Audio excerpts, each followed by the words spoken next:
Magandang hapon sa inyong lahat guys. It's me again, Boss Marky.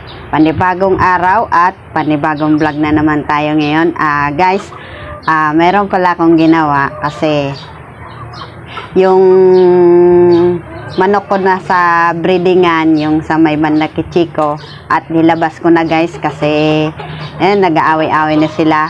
At buti kanina nakita ko, kung hindi ko nakita at mayroon akong madidisgrasyang manok, at buti naagapan ko. At andito guys sa tabi ko, at ngayon pa lang guys ay alauna na ng hapon. Kaya yung iba ko pang manok dito na katabi doon sa pangalawang kwarto at tinabi-tabi ko na guys. At yun, magkatabi sila ngayon dito sa may banda, dito sa may bintana. At yun guys, bago ko ipakita sa inyo, please like and subscribe naman dyan sa aking YouTube channel.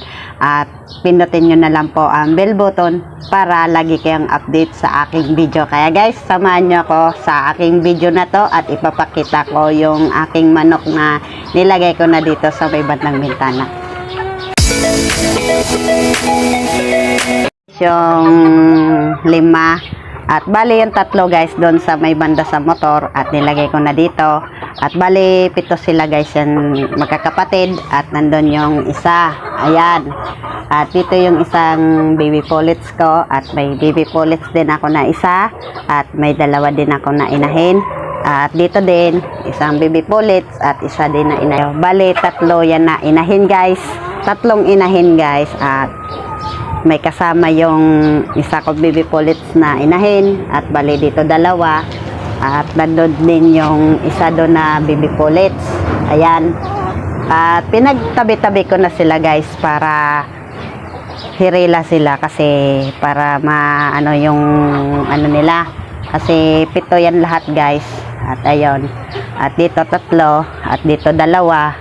At ayan guys, hindi naman yan nag-away-away at magkapatid yan. At mas maganda isama natin yung inahin dyan sa isang baby pullets kasi magkapatid naman yan. At andito din guys yung 5 ko. At ayan, at dito sila nakalagay. At kasi yun nga kanina nakita ko. At nagpakain kasi ako kaninang umaga doon sa sisiw. At ang katabi nito guys, yung mga sisiw na titalisay ko, at yung kanaway ko, at yung gold doon sa may breedingan. At nilabas ko na guys kasi yan, salbahe na yan guys. Yan baby stag ko. At andito sila guys sa may bintana. At kasi meron pa naman akong bakanting square pin. At ayan guys, sa ano, sa may bintana.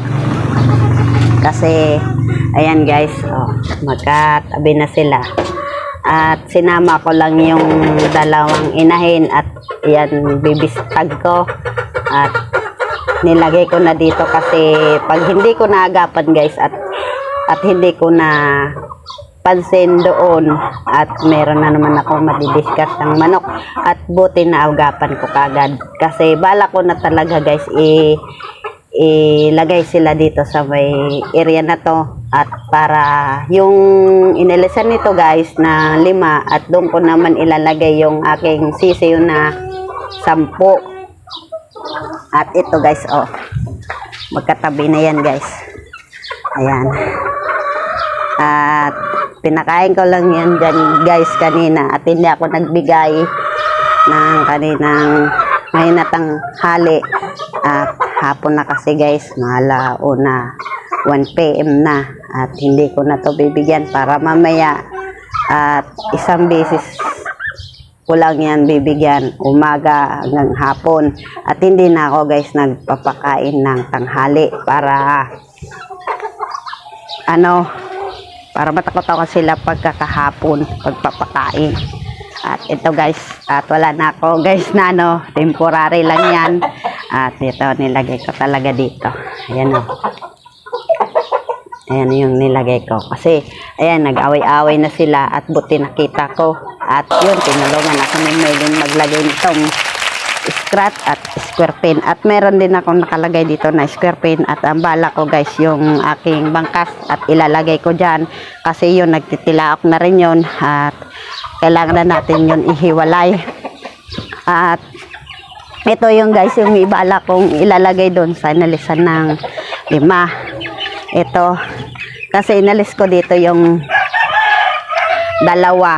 Kasi, ayun, nag-away-away na rin sila. Kasi, pag hindi natin guys nagapan yung ating mga alaga at imposible talaga guys at meron talagang madidisgrasya kasi feeling ko talaga guys ito marami ditong lalaki at may nakuha na akong baby pullets ko at sansa ko dito guys marami talaga tong lalaki kasi feeling ko yun at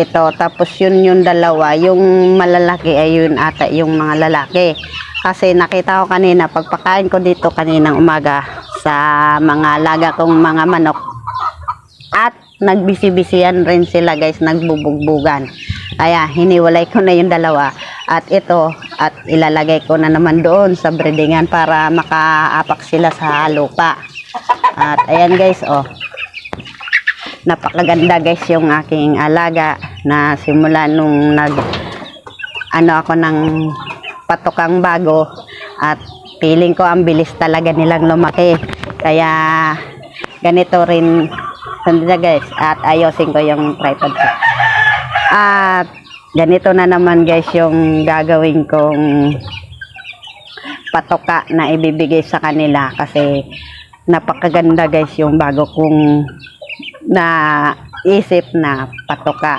kaya sa susunod na magkakaroon na naman akong sisiw at yun na naman yung ibibigay ko kung bago at hindi na yung dati kong ginagamit kasi ayan mas maganda talaga guys mag-invento tayo ng patoka sa ating mga lagang manok at yung kung ano yung mga ginagawa natin at mas maganda din niya mag-invento rin tayo na kung ano yung maganda bang ibibigay sa ating mga alagang manok.